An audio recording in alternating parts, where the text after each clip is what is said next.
The day my son Ethan died, the world stopped for me. He was only 38.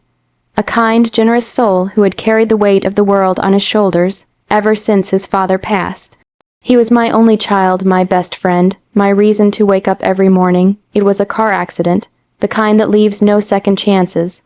No goodbyes at the funeral. I stood alone, clinging to his childhood photo, while people I barely knew gave rehearsed condolences. Olivia, my daughter-in-law, was dressed in black lace and barely shed a tear. I wanted to believe it was shock. I tried to understand, I tried to comfort her, but something in her eyes had changed. It didn't take long for the change to show. 3 days after we buried Ethan, Olivia called a family meeting. Except, I was the only one who showed up.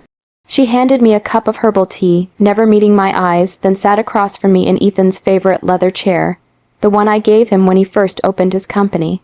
"There's something we need to be clear about," she began, voice crisp and cold. "Ethan's assets are now in my name. Everything the company shares, the estate and the insurance." I blinked. "All of it," she nodded. "He left you nothing, Margaret. I'm sorry, but I think it's time you moved out. I need space." My hands shook. "Olivia, I'm his mother. I know, but you're not on the deed or the will. I already checked with the lawyers. Legally, you're a guest in this house. Guest. In the home where I raised him, where I taught him to walk, read, love, where I bandaged his knees and stayed up nursing him through every fever." I couldn't breathe. She gave me 3 days to leave. No money, no support. Nothing but a suitcase and a memory box I had kept in the attic.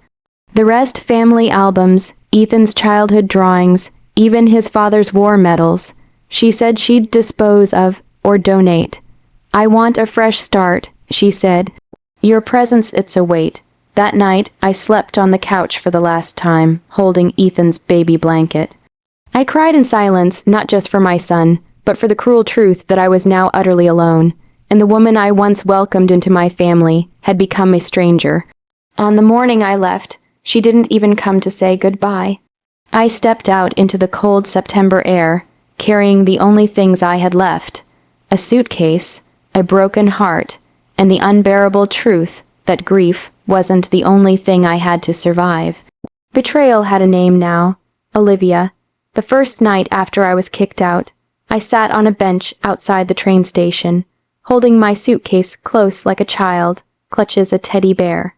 I had nowhere to go. My pension wasn't due for another week, and even then, it would barely cover groceries. I had no siblings, no close friends left. My world had revolved around Ethan, and now I was orbiting a ghost. I wandered the city for hours, until my legs gave out near St. Adelaide's Church, a small chapel where Ethan once volunteered as a teenager.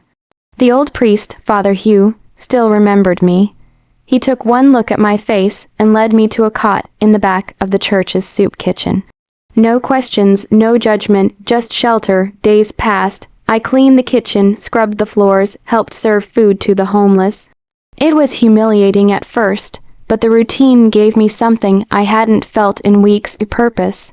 I started helping with reading programs for kids after school. The older folks at the community center asked for my help with cooking and sewing. They didn't know I used to live in a mansion. They didn't know I'd been tossed out like garbage, but they cared. Meanwhile, Olivia's life was a parade of opulence. I saw her in the society pages, glittering gowns, champagne galas, high-profile fundraisers where she played the grieving widow turned philanthropist.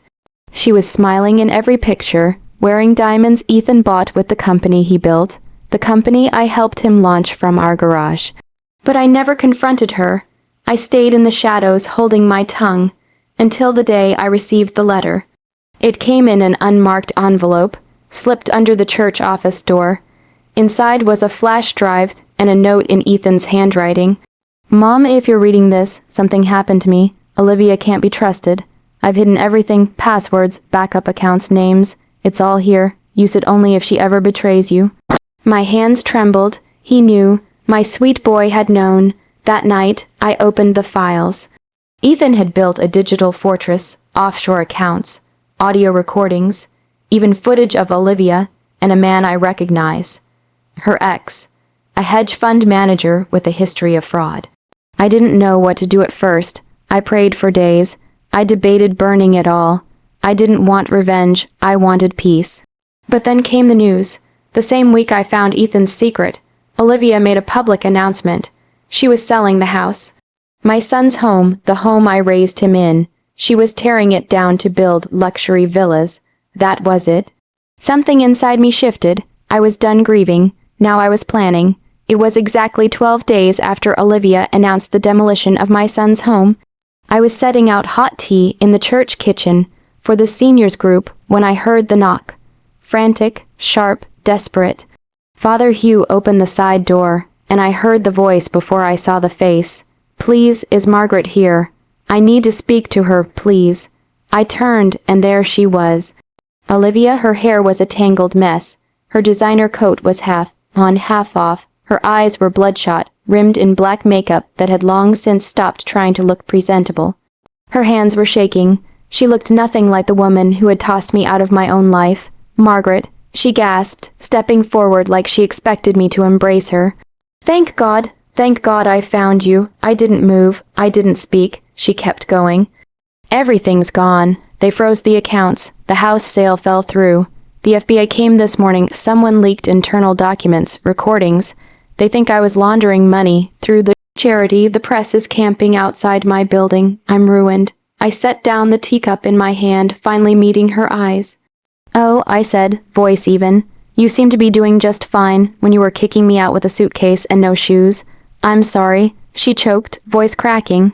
"I wasn't thinking straight. I was grieving too. I was scared. But please, Margaret, I don't know what to do. You were always so good at helping people. Can you help me now?" There it was.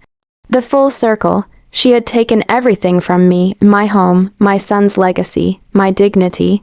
And now, when everything had crumbled around her, she came crawling back to the very woman she had tried to erase. I looked at her for a long moment. I could feel the weight of every sleepless night, every tear I cried, every meal I skipped, every memory she threw in the trash. I thought of Ethan, what he would want me to do. "I will help you," I finally said. Her face lit up. "But not the way you think," she blinked. "What do you mean?" "I'll help you see what real consequences look like. I've already handed everything over to the authorities, to the press, and to Ethan's former business partners, the people you scammed, families whose jobs you destroyed when you liquidated his company behind closed doors. They deserve the truth, and they're getting it." She froze. "You think you hurt me by taking my house, my money?" I continued, stepping closer. "No, you hurt me by erasing Ethan, by turning his memory into your bank account, but now his voice is louder than ever. I'll lose everything," she whispered. "You already did, you just didn't know it yet." She sank to her knees, sobbing, shaking, the same floor she once looked down upon me from. I wanted to pity her. I wanted to find some softness in my heart. But sometimes justice is mercy. I turned away and walked back into the church kitchen. The kettle was still warm. Outside, I could hear the sirens. Epilogue: Olivia was arrested 3 days later. Wire fraud, tax evasion, obstruction. The charity she created in Ethan's name was exposed as a shell for laundering stolen funds. Ethan's legacy was restored by his old business partner, who reached out to me personally. The company reopened under new leadership, with a foundation created in Ethan's name, the real one. And me, I moved into a small cottage on the edge of town. The community still visits often, not out of pity, but because we became family. I still volunteer, I still grieve, but now I do it on my own terms. When my son died, I lost everything. But when she came crawling back, I found myself.